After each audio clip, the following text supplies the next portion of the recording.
Unit 10. It's in the DNA. Good morning. Today, we'll talk about an important topic in biology, DNA and DNA testing. Can anybody tell us what DNA stands for?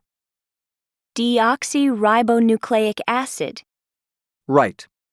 It's the molecule that carries genetic information in all living cells.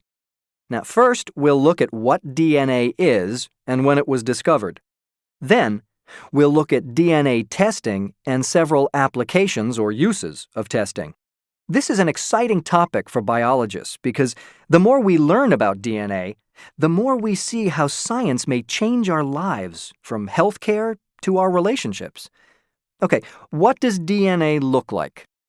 It looks like two strings, kind of wrapping around each other. Yes, exactly. There's a simple drawing of one in your book. As you can see, a molecule of DNA consists of two strands of chemical compounds arranged in a twisted pattern. Inside the human cell are chromosomes.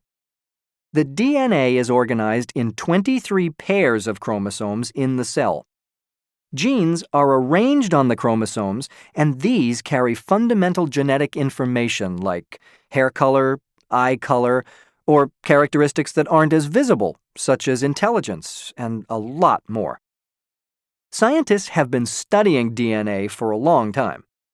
First, in 1860, Gregor Mendel made two important discoveries: tiny particles he called genes, and that genes carry information from cell to cell. Now, this was really the beginning. Then, in 1953, J.D. Watson and Francis Crick discovered and described the DNA structure. Their work was so important that they received the Nobel Prize in 1962. For the first time, scientists could understand exactly how DNA tells the cells what to do. This generated more DNA research.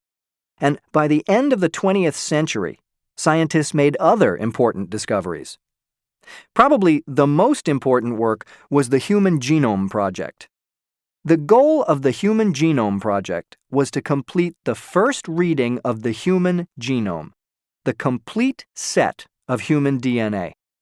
This was a huge job, but after 10 long years, in June 2000, the head of the project announced that they had identified the complete set of human genes. This was a huge deal. Most people saw this as the beginning of a new era in DNA research. Scientists could read all of the genetic messages in the human body. This is, of course, a very brief history of the study of DNA. All right, let's consider DNA testing.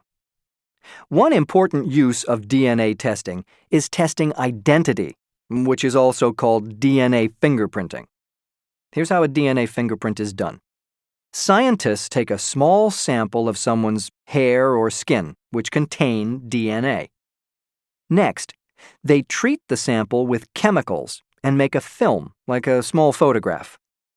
On this film, there is a visible pattern of black bars. This pattern of black bars is unique for each person.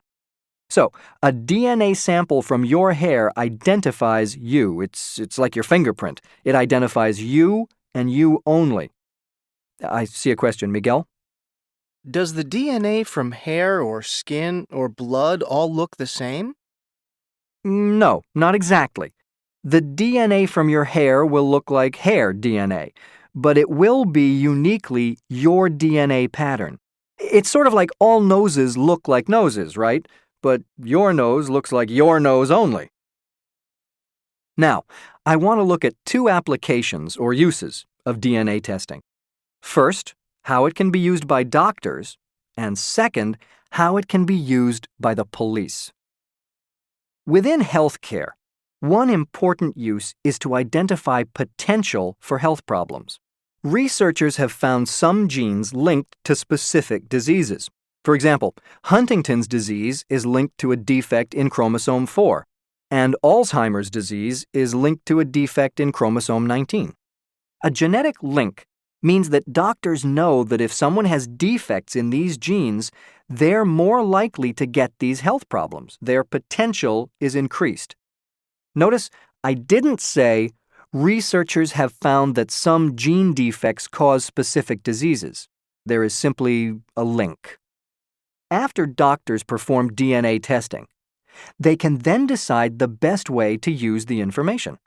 For example, they may give medication to a patient to prevent a disease from ever starting. Genetic testing can also be used to decide which medicine to give someone. This is called targeted medicine. To me, this is very exciting and promising. There are tiny differences in DNA from person to person. These differences can affect which patients will be helped by a drug and who may be harmed by it. This is a tremendous advantage. It saves lives and money. Now, let's look at how DNA testing is used by police. The police can use DNA fingerprints to identify and trace criminals.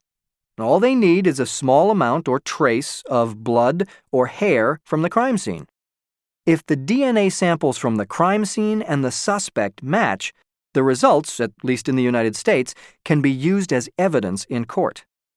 So, DNA testing can be used to help put someone in prison. In much the same way, DNA testing can be used to help innocent people in prison.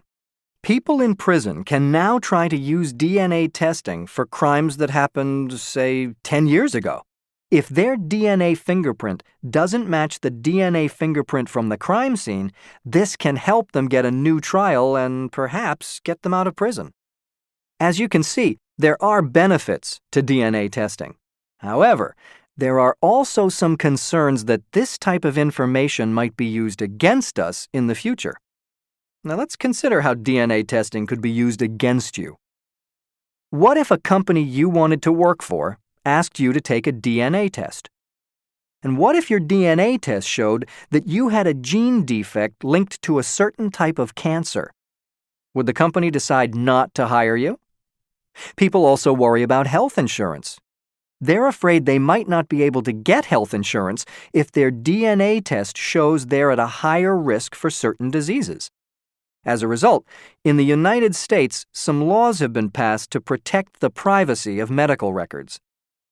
Now, DNA testing has other possibilities that we won't discuss today, but in any case, many people think about the negative uses of testing. The fear that it will be used against people or to create perfect babies. Others think about police being able to trace criminals and possible advances in healthcare. But another way to think about it is that it tells us more about who we are, and that's the goal of biology, to understand nature. I guess I'll stop there for today. In the next class, I want to talk in more depth about uses of DNA testing by doctors. Okay, we'll start there next time. That's all for today.